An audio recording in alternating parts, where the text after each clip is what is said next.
பொடி நடையா போவதென்ன இருமுடியா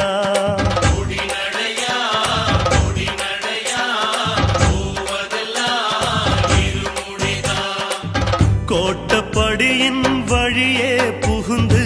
போகும் பயணோ சபரிக்கு விருந்து கோட்டப்படியின் வழியே புகுந்து போகும் பயணோ சபரிக்கு விருந்து காட்டுல கட்டுமுடி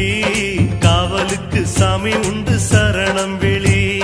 காட்டுல கட்டுமுடி காவலுக்கு சாமி உண்டு சரணம் விழி